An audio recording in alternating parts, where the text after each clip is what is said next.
But at the moment, let's get into it with our man D Rich. How you doing, man? How you doing, brother? Glad to have you on the show, man. So, first time on HopeJamz. Yeah.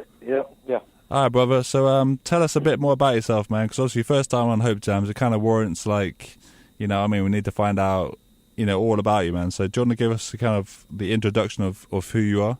Oh yeah. Well, I was born as Dustin Richardson. I was born in Chicago, Illinois, and we moved down to Indianapolis, Indiana, and I got into the music scene. I was doing not Christian music. I was just doing regular music. And my mom got murdered when we was down in Indiana the first year we was down there. And it kind of, took me down a dark, dark road in my life. And I was out. I ended up joining gangs. I was a Crip, and I was out just committing felonies and been to prison 3 times. And then finally, just one day, we decided to move to Alabama. And so we moved to Alabama, and I got saved the first Sunday I was down here. We went to church, and we got saved, and that was 7 years ago, and we ain't never looked back. And then finally I had a friend come to me, and, he heard some of my old music, and he's like, this is really good. You used to do it for the devil. Won't you do it for God? And so I was like, I'll pray about it and just see. And I prayed about it, and then we wrote a song in about an hour, and I knew that that's my calling on my life. Wow, man. So that was it right then. And since then, you've been doing music then? Oh, yeah. This is my second full album, and I dropped 1 mixtape. The first album was free. It was called Redeemed. It was let out last year. It ended up having 50,000 downloads on the Wix website. Wow, that's really good, man. So how long you been doing music total then, for the kind of God part? Probably about 14 years, 15 years.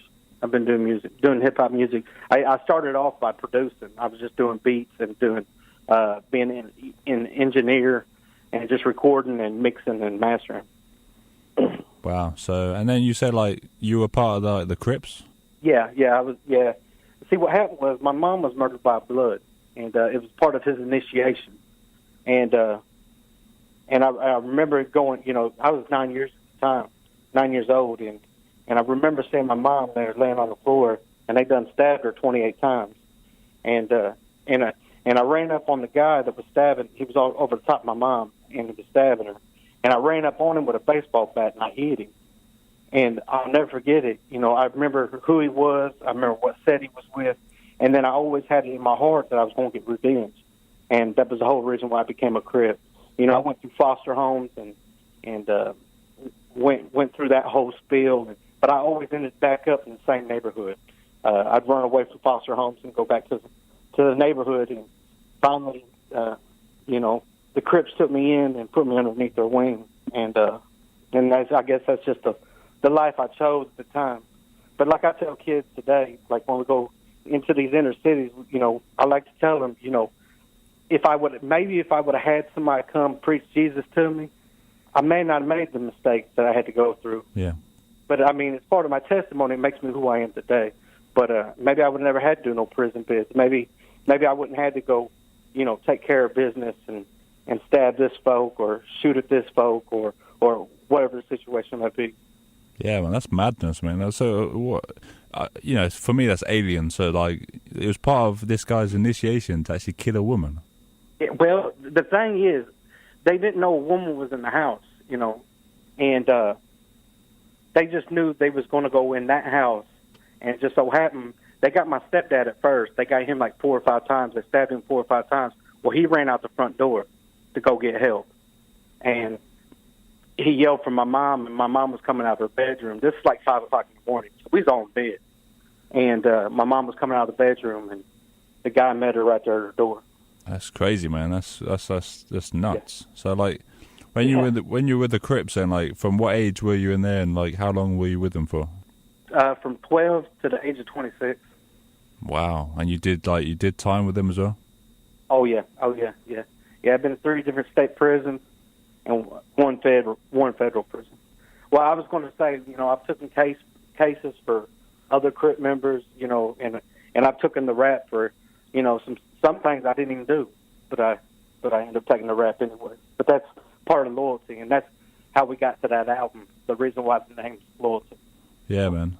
And I was going to ask you, like, how did you end up transitioning out of it? Because from what I've heard about these kind of gangs, is like once you're in, you're in. Like, it's very hard to get out. You're in. It's blood in, blood out. And I'll tell you what. And I moved about 600 miles away. I just started my life over in the country. The town we moved to, and this is no joke, the town we moved to was like 450. It was all farms, and I just stayed there for about 3 or 4 years. You know, just stayed to myself. I didn't talk to nobody. I just mind my own business. I always stayed on my P's and Q's and was always watching my back. And then finally, I was praying one night, and God came to me and was like, "Where's your faith?"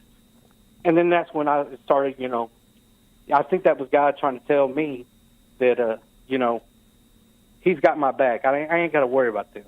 That He's got my back. But even still, like, you know, like you went such distance. But I mean, is there any part of you that thinks still like any of your old gang members might like recognize you now, especially if you're doing music still and stuff like that? Well, yeah, there is. And see, my cousin, you know, I left my family up there, and my cousin ended up doing some dirt, and he ended up killing 2 what they call princes that are in the gang. He got scared. They hollered out his name. He got scared, and he shot at him, killed him. And that it kind of ruffled some feathers. And my cousin ended up shooting 2 princes in the gang, and somehow my name got dragged in it.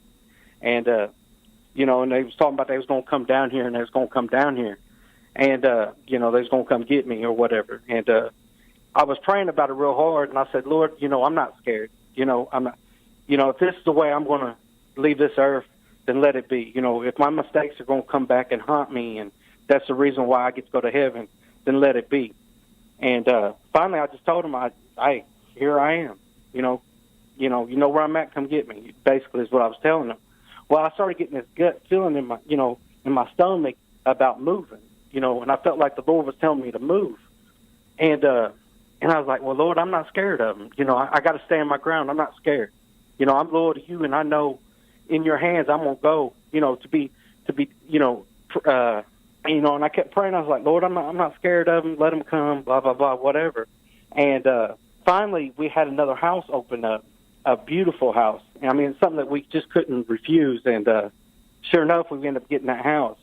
And it was like 3 weeks after we moved out, we had an F5 tornado come through, and it took everything out. I mean, it took everything, you know, our old house and everything.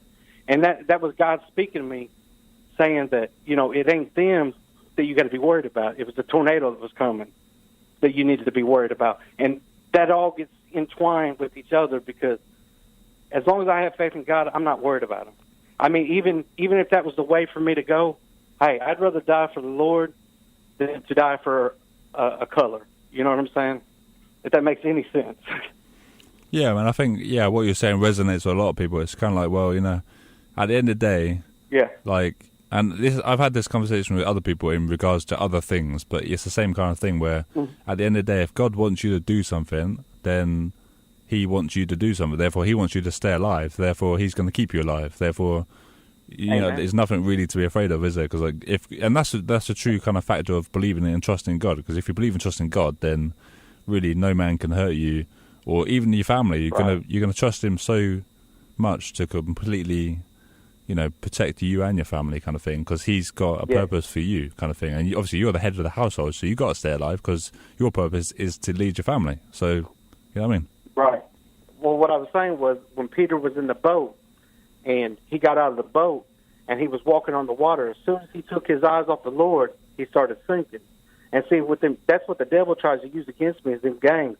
But I can't let it take my eyes off the Lord, because as long as I can keep my eyes on the Lord, I'm going to steadily walk on water. Yeah, man. And that's what it is, man. It's all about trust, isn't it, at the end of the day?